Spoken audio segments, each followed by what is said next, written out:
잠언 23장입니다. 본서의 세 번째 대목에 언급한 30가지 교훈 중 6제에서 18번째 교훈이 소개되고 있습니다.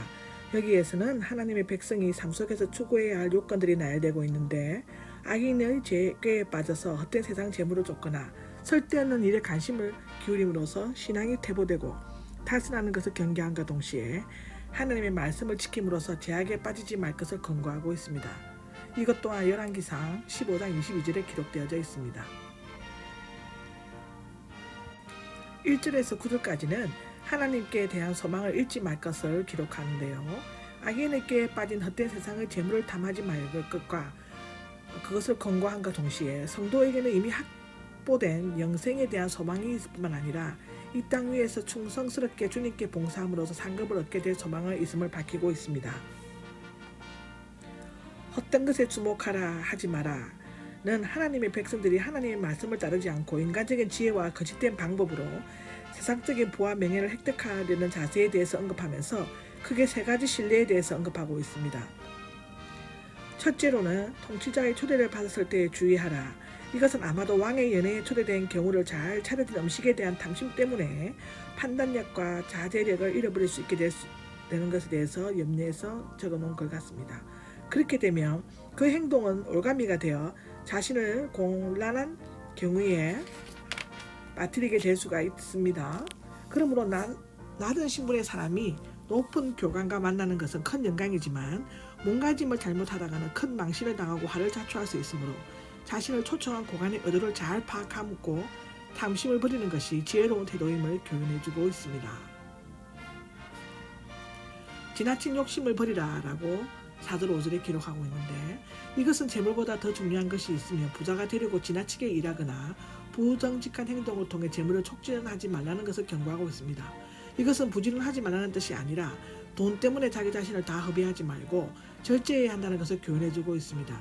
또한 재물을 모으는 것은 주기도 하시고 빼앗기도 하시는 하나님의 손에 달려있다는 사실을 언급함으로써 인생은 오직 하나님만을 의지해야 한다는 것을 강조하고 있습니다. 눈길이 사나운 인색한 자가 마련한 음식을 먹지 마라 라고 기록하고 있는데요. 인색한 자는 다른 사람의 재물을 탐내어 불의한 방법으로 차지하려는 악한 사람으로서 누군가가 이용할 가치가 있다면 악한 목적으로 대접하려고 합니다. 그러므로 사람을 대할 때는 겉으로 드러나는 친절이나 환대만을 보지 말고 그 사람의 내면을 신중히 파악하고 좋지 못한 의도를 가진 간사하고 교활한 자들과 관계를 맺는 것을 조심하라고 교훈하고 있습니다. 영생의 소망을 간직하라. 세상적인 축복을 기대하지 말 것을 간접적으로 서술하고 있는데요.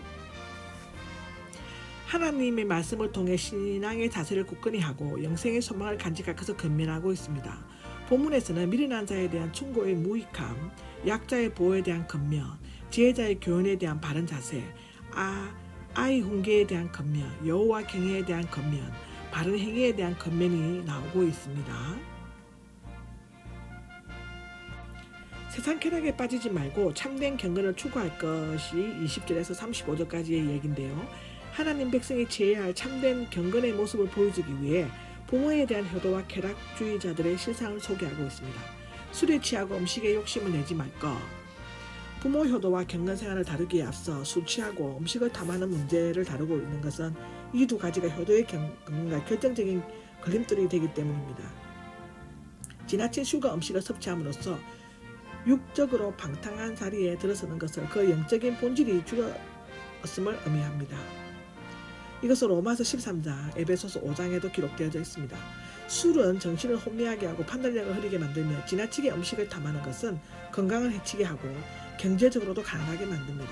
종종 술 취한 자녀들이 부모님에게 행패를 부리거나 폭력을 행사하는 배린적인 행동을 하기도 하고 또 지나치게 음식이나 쾌락에 몰두함으로써 경건한 생활을 하지 못하는 경우를 찾아볼 수 있습니다. 이것은 하나님의 말씀과 부모의 교훈을 무시한 당연한 결과입니다. 부모에게 효도할 것에 대해서 말하고 있는데요.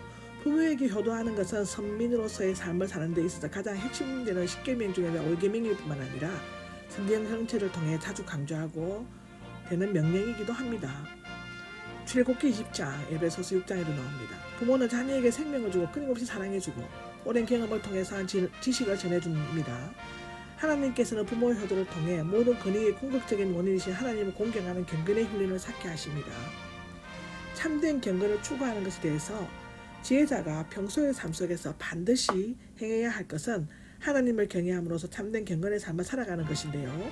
이를 위해서는 먼저 쾌락에 빠지지 말아야 한다고 합니다. 여기서는 크게 음행과 술 취하는 것을 금하고 있는데 여기에서 음란한 여자는 깊은 구덩이와 좁은 함정에 비유되고 있습니다. 이것은 일단 빠지면 자신의 힘으로는 도저히 빠져나오지 못하는 것인데요. 치명적인 덫이기도 합니다. 사실 음란한 여자의 유혹에 마음이 뺏기는 것은 죽음을 자초하는 어리석은 행동이며 지혜로운 생활과는 정반대가 됩니다. 그리고 술에 취하는 것도 경건 생활과는 정반대가 되는 행위로서 하나님의 형상대로 지은 사람의 존귀한 가치와 영광을 훼손시키는 폐역한 행동이라고 기록하고 있습니다. 포도주는 사람에게 순간적인 쾌락을 제공하지만 취할 경우에는 판단 능력을 잃고 반이성적이고 반도덕적이 되어 방탕하고 악한 일을 서슴지 않고 자행하게 됩니다.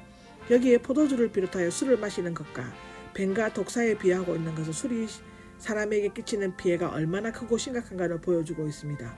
그런데 더 심각하고 치명적인 위험은 술 취한 자가 판단력을 상실하여 육체적으로 손상되고 하나님께 범죄할 가능성이 많아질 뿐만 아니라 방탕하고 타락한 생활을 습관적으로 계속하는 데 있습니다. 그러므로 지혜로운 성도는 술이 아는 성령의 충만을 받아야 한다고 에베소서에 기록하고 있습니다.